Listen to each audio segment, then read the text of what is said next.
out here today, and it smells so good, you know, you almost feel guilty about what the people on the coast are going through with the hurricane. Boy, I tell you, our thoughts and prayers sure go out to them. But it smells so good, and boy, there's lots of walnuts on the trees this year. I see I have one maple tree that's turning red already. I don't know if that's good. None of the others are, but I don't know if that means it's dying or what. But yeah, it's really pretty. The humidity's fairly low, and that's the shop, that's the golf cart. I'm still working on the golf cart. I still have an electrical issue in there. I took it to a guy to look at that's supposed to be good with golf carts, and he had his mechanic look at it, and they couldn't fix it. So looks like it's up to me. So anyway.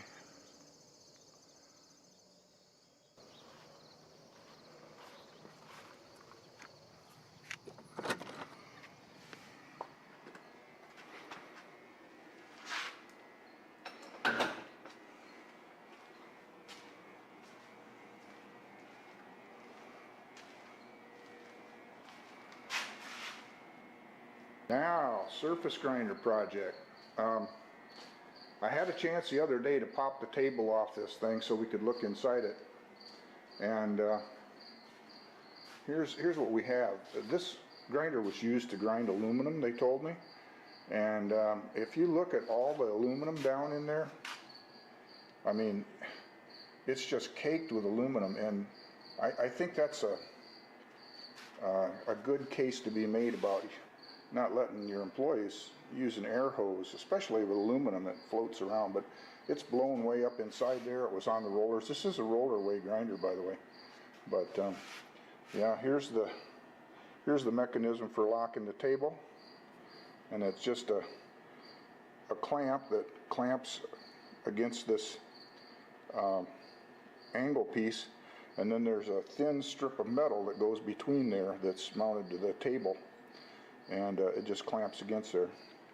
Here's that thin metal strip right here, and it just clamps on that little thin band there, and that's what stops the table from rolling right to left when you don't want it to.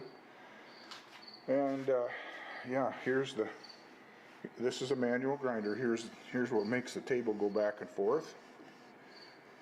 And there's a looks like a traction belt that goes on there. I guess, I don't know what you call them, but it winds around there to put some tension on it, and then it goes over these grooves. And I'll show you the belt.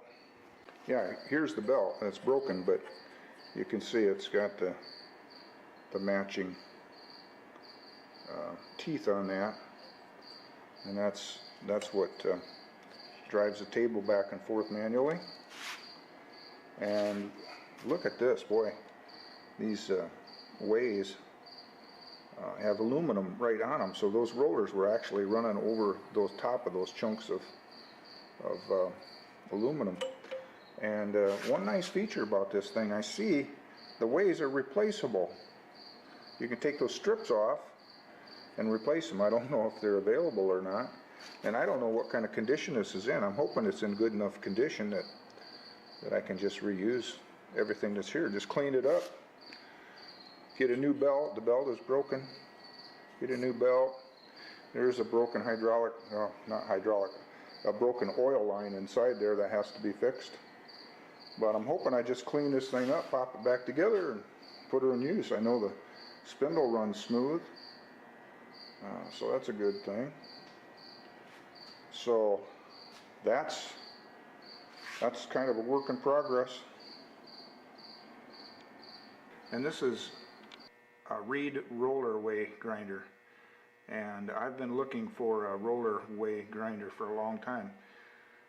And what this refers to is that the table system floats on roller bearings. And here's the races, or the cages, to contain the bearings, and that holds the bearings separate. I have one broken one here, like so. It goes Looks like this, I guess.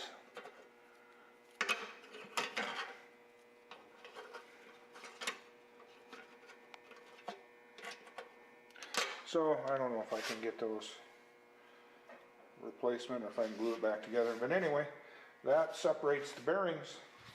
And this is what the bearings look like. I've got them stacked over here. You see they're all gummed up. I've got them stacked over here because I was counting them, trying to match those with the openings in the cages, because I managed to lose some of these. And that's kind of a long story, but anyway, so I'm probably short some bearings here. They're out in the yard, in the grass. I've tried to get all I can, but I think I'm short some. So that's pretty much what that's all about. And the next step is going to be to start cleaning this up. So, and here's a quick look at the Doall bandsaw. It's getting real close. I'm still working on it. I still have a problem with the motor that I rebuilt. It's blowing fuses. And I suspect it's because I need a couple of slow blow fuses, which are on order. But I have the table on now, and take a look at this table. You know, it's not rust. It's really quite smooth, and it's kind of a brown patina on this table. I kind of like it. I think I'm just going to leave it that way. So anyway, yeah, here's kind of what she's looking like. I have a little painting to do on this bracket here. Clean that up, and so she's starting to come together.